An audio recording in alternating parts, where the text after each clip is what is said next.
All right, picture this with me. We're on a mountainside, overlooking the Sea of Galilee. 11 figures are standing there.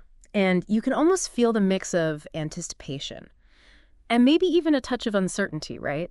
I mean, think about it. Their recent encounters with Jesus have been, well, unusual to say the Oh, least. yeah? Appearing in locked rooms, those fleeting, almost dreamlike appearances, it really sets the stage for something big about to happen in this specific meeting. What did you say? Oh, absolutely. Yeah, you can just imagine the emotional weight of those past few weeks. The devastation of the crucifixion, the shock and joy of the resurrection, and then these brief, almost surreal moments with Jesus. This wasn't just another casual get-together on a familiar hillside.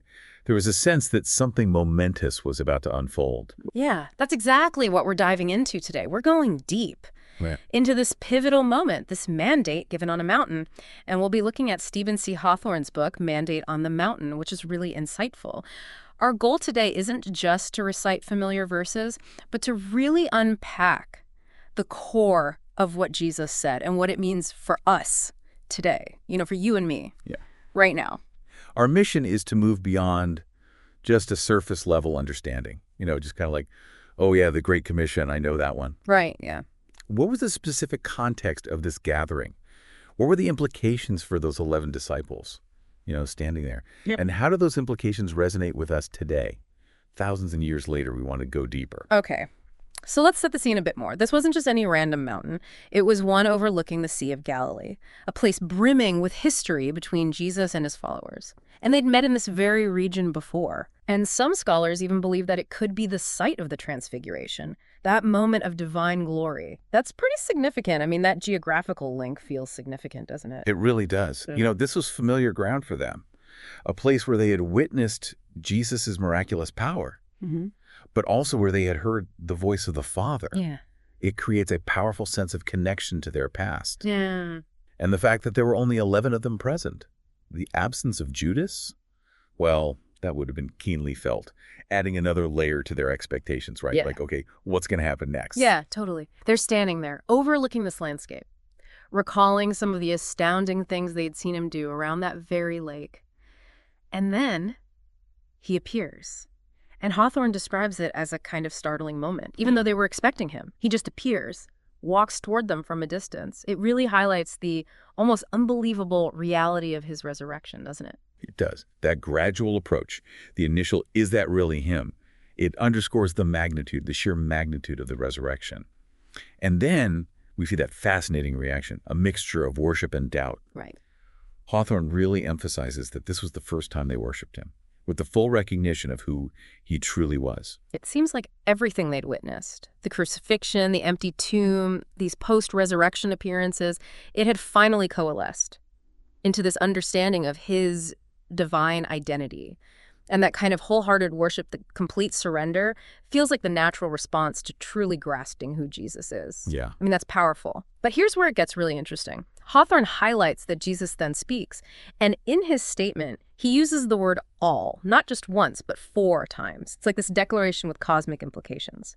He uses these 4 alls as a structure for understanding the core message. That's right. That framework is so helpful. It provides us with a way to organize and grasp the significance of this mandate. Okay, so let's start with the first all.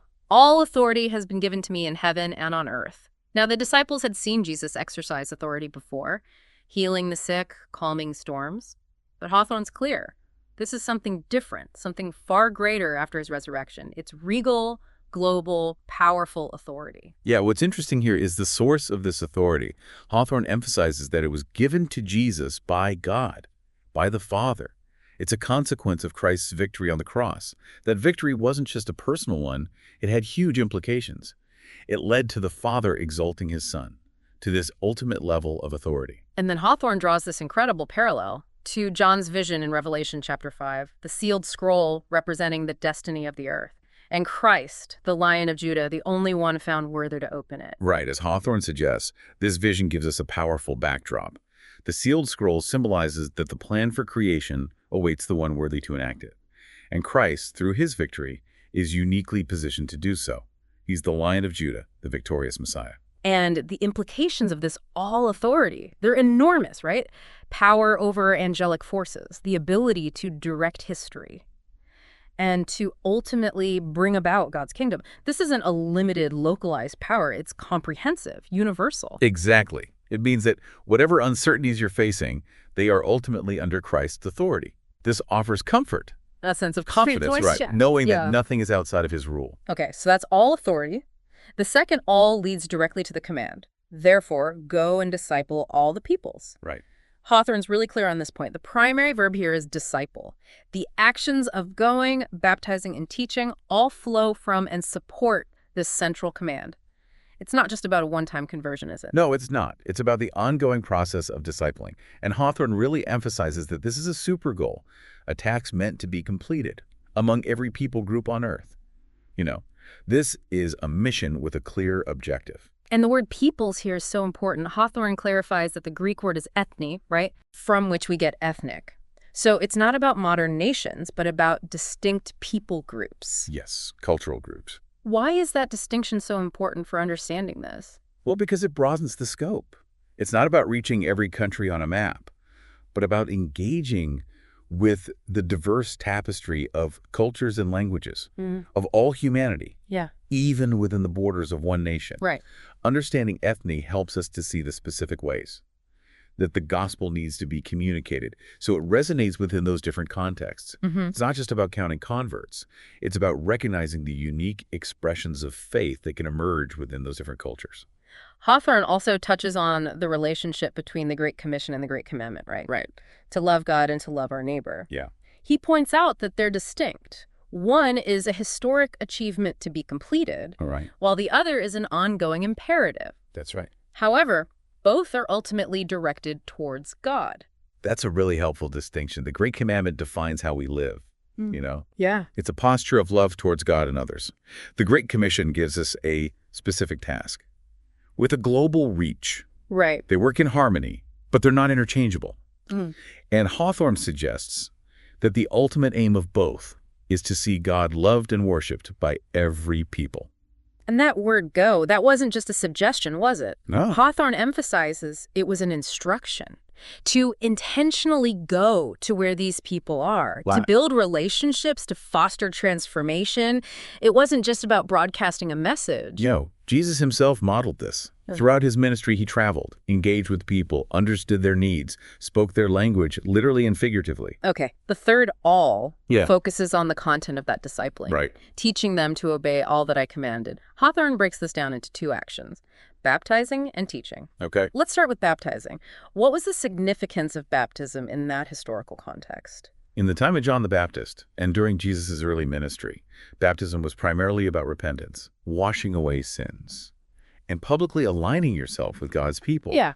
And in anticipation of the coming Messiah, Hawthorne even notes that Jesus' disciples began baptizing others during his earthly ministry. However, after Jesus' resurrection, baptism took on a new meaning, deeper meaning. So in what way did it change? Hawthorne mentions it became the entry point into a new community, personally connecting individuals with God as Father, Son, and Holy Spirit. It wasn't just about looking forward to something, it was about stepping into a present relationship with God. Right, it became like an initiatory rite into this new community of believers. Right. What Hawthorne calls, quoting Acts, a people for his name. It's more than just an act. It's a profound identification with Christ's death and resurrection, and an entrance into a personal relationship with God. And then there's the teaching aspect. And Hawthorne's clear that this wasn't about just information transfer. Yeah. It was about teaching them to obey Jesus' commands. Right. It's life transformation. It's obedience. Exactly. And, Hawthorne highlights that central command, love one another. This isn't an individual thing. It's communal.